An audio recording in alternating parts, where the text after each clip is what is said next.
Ouazila Tamzali est auteure, militante féministe d'Algérie. Également, elle a été ancienne avocate à la Cour d'Alger de 66 à 77, ex-directrice des droits des femmes à l'UNESCO à Paris et auteure de plein de livres, L'énigme du Maghreb, Une femme en colère, Lettres d'Alger aux Européens désabusés et quelques autres. Elle est mon invitée aujourd'hui, mais on va parler, entre autres, et surtout, des ateliers sauvages. Madame Tamzali, bonjour. Bonjour. Bonjour et bienvenue à Radio-Canada International. L'idée des ateliers sauvages, comment est-elle née et que sont ces ateliers? Oui, alors, sauvage, c'est en pensant aux fleurs sauvages. Hein. D'accord. Voilà. Donc, on reste dans la tendresse et la beauté, et non pas dans la violence. La beauté, oui. La beauté, oui. Mais la beauté, souvent, il y a de la violence dans la beauté aussi. D'accord. Donc, les ateliers sauvages sont nés de ma rencontre avec des artistes algériens, jeunes. Ils n'aiment pas qu'on dise jeunes, disons contemporains. Des artistes algériens qui représentent la scène artistique algérienne aujourd'hui. Je les ai rencontrés, disons que... un peu un tournant de ma vie parce que j'ai fait de la politique, j'étais militante féministe comme vous l'avez dit, j'étais activiste on peut dire aussi, écrivaine, ça j'espère que je le suis toujours, que j'aurai le temps de reprendre l'écriture, mais disons un tournant parce que je me suis réinstallée à Alger après une très longue période à Paris où j'ai passé 22 ans à l'UNESCO. Je m'occupais des activités sur les femmes, des droits des femmes. Et aujourd'hui, on peut dire que sur le plan politique, le pays est au point mort. Voilà, pour aller vite, si vous voulez, parce que j'ai pas tellement envie de parler de politique frontalement. Je m'intéressais à la politique parce que je m'intéressais à la société, parce que j'essayais de comprendre la société algérienne dans laquelle je vivais. Et le discours politique, comme le discours militant féministe, ne m'aidait plus à comprendre ce qui se passait.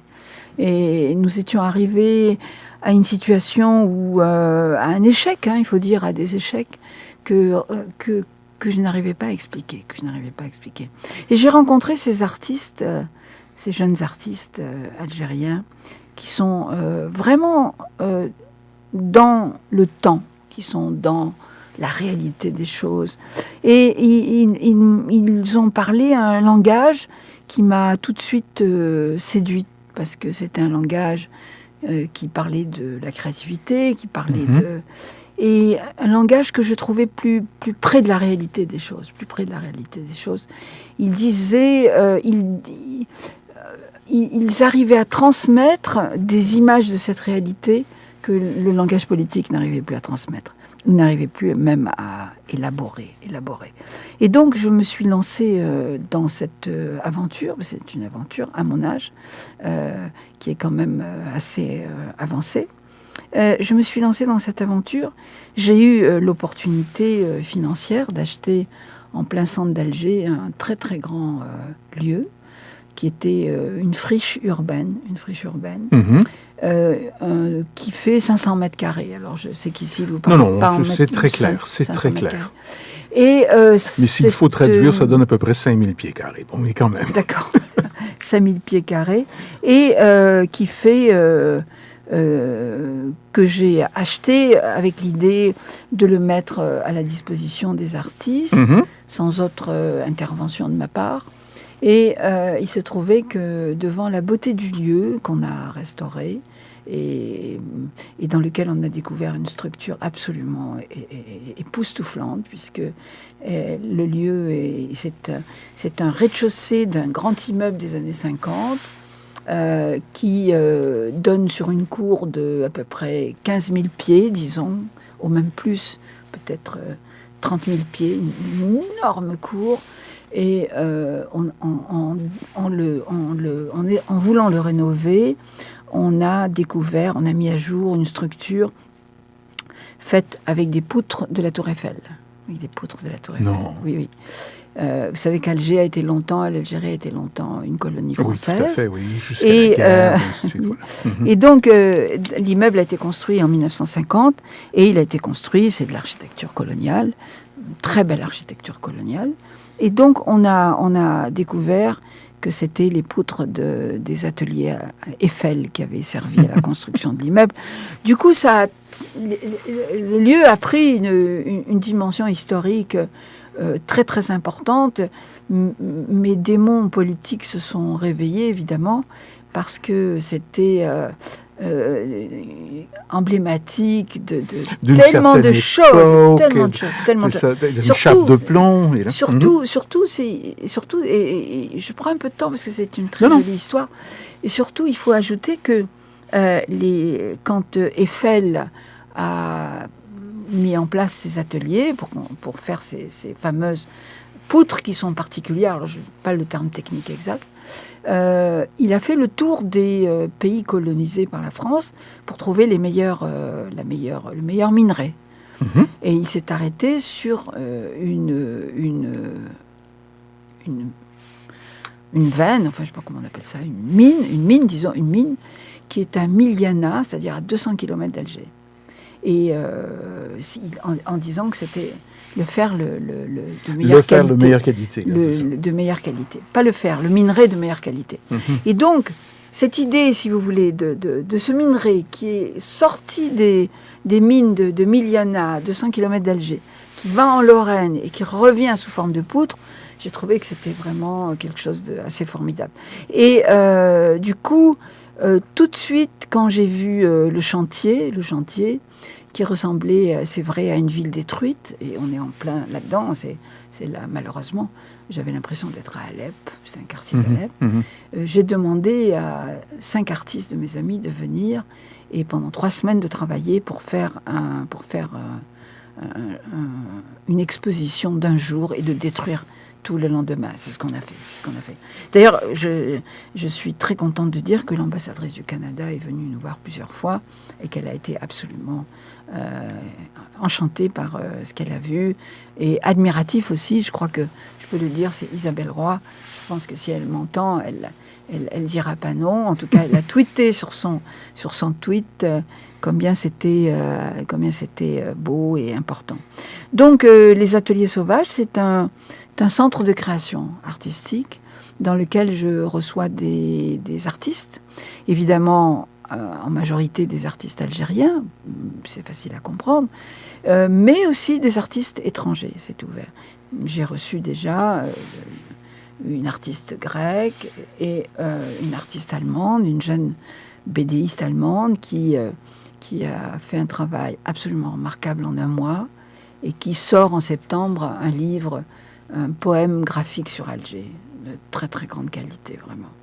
Et cet espace, cet atelier, cet espace de création ouvert, j'ai l'impression que de la façon que vous le décrivez, c'est tous azimuts. Un créateur contemporain, une créatrice contemporaine, un lieu créé.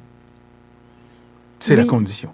Oui. C'est-à-dire, évidemment, vous savez, soit j'invite des gens dont je connais le travail et que j'apprécie le travail, ou ce sont des gens qui me sollicitent avec un dossier, quoi, c'est-à-dire un portfolio, ce qu'ils font.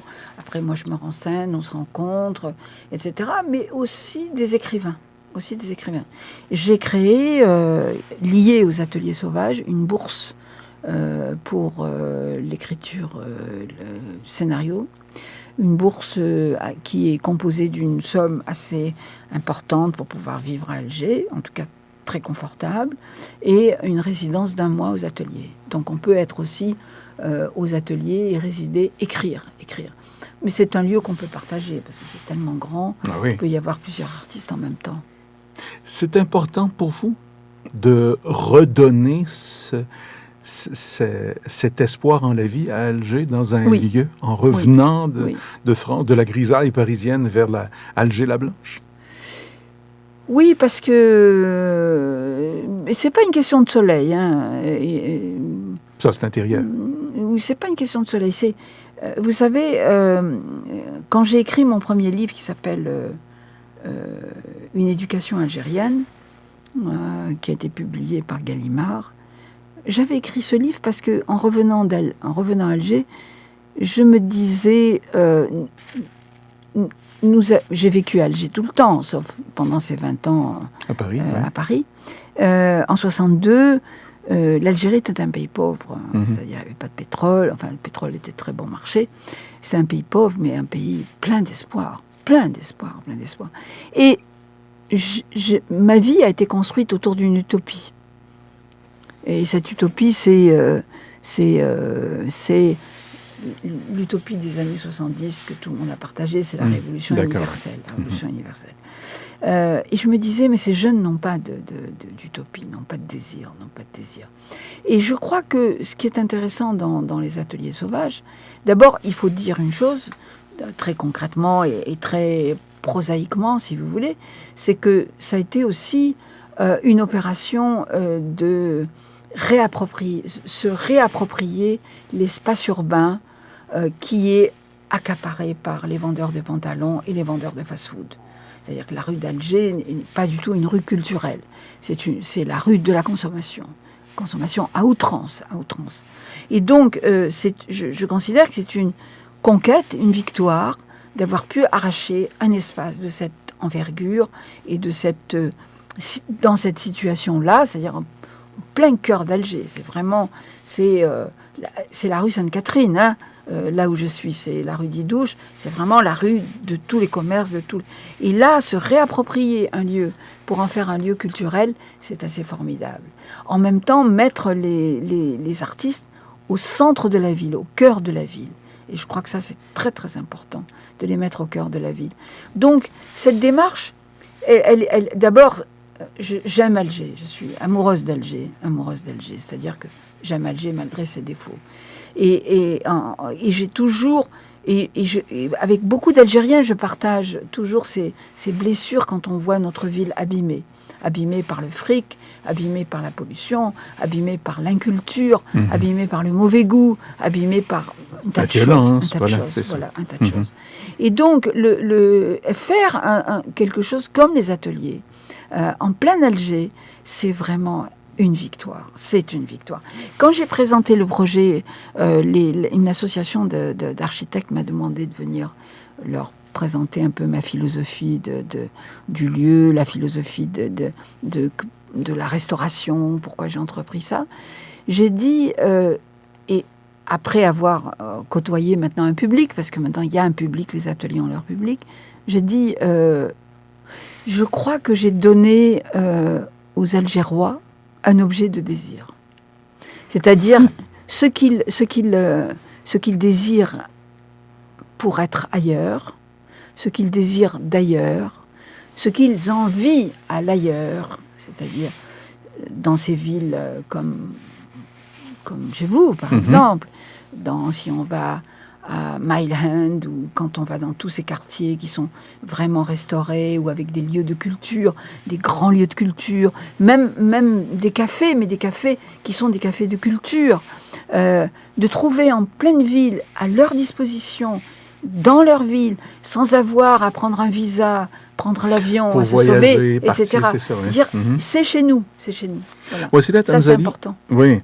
Wassila Tamsali, est-ce que cet ailleurs-là aussi pourrait essaimer d'une certaine façon entre les ateliers sauvages et un autre lieu, par exemple ici, où il y a des collaborations qui peuvent se faire?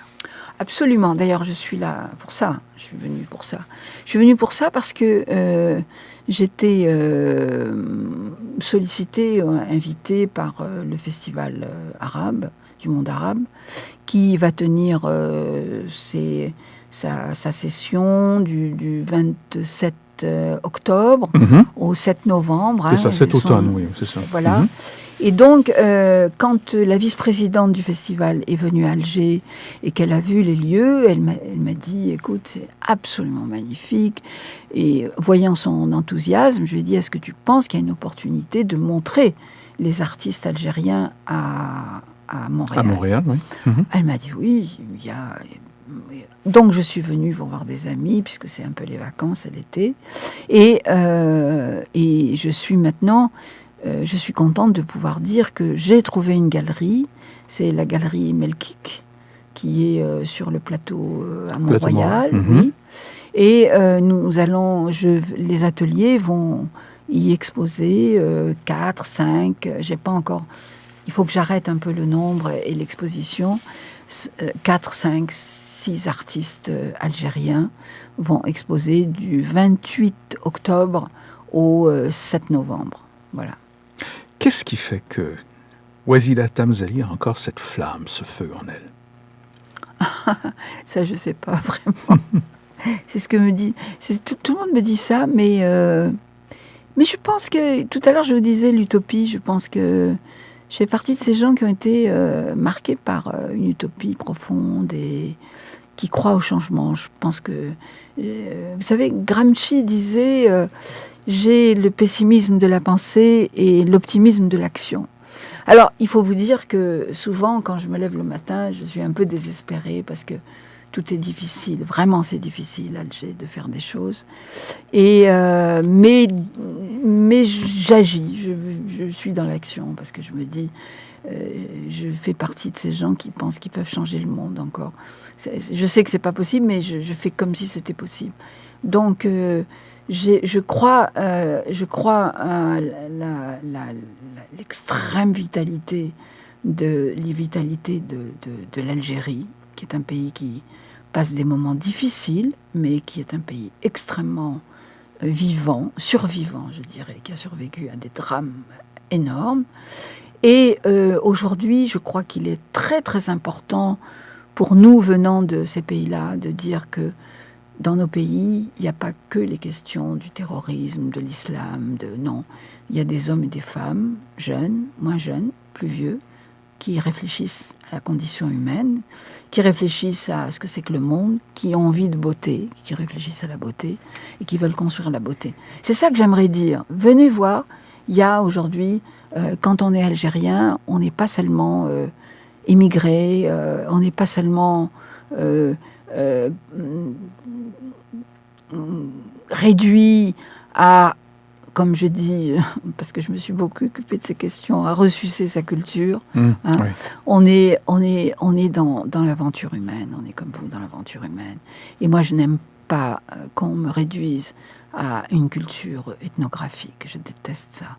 Et mes artistes, les artistes avec qui je travaille, mes amis, les jeunes artistes que j'aide et tout, sont vraiment des artistes, oui, ils sont algériens parce qu'ils sont d'Alger, mais c'est des artistes universels. Ils travaillent, nous ramènent à des pensées, à des réflexions, à des problèmes, à des questions qui sont les questions de l'humain, les questions de l'homme, les questions de l'amour, les questions de la beauté, les questions de la mémoire, les questions de la violence, évidemment, puisque vous savez qu'on est dans un monde très violent, et plus on s'approche du Sud, et plus c'est violent, Mais quand je vois les médias occidentaux sur nos mondes, nos sociétés, on est vraiment réduit à des je dirais pas stéréotypes parce que c'est trop employé. On est réduit à des modèles. On est réduit à des modèles. On devient des modèles réduits, voilà. On est vraiment réduit à des images, les terroristes, les pauvres, voilà, etc., etc. Et il y a ces 500 mètres carrés d'aventure vers le monde multidimensionnel. Tout à fait. En plein cœur d'Alger. Ça s'appelle les Ateliers Sauvages, Centre d'art contemporain. Ouazila Tamzali, merci beaucoup d'être passé et je vous souhaite un bon retour cet automne avec quelques œuvres. Vous reviendrez. Oui, je reviens avec une exposition à la galerie Melkik qui est dans le plateau. Au plateau, on dit? Au plateau, oui. Sur le plateau.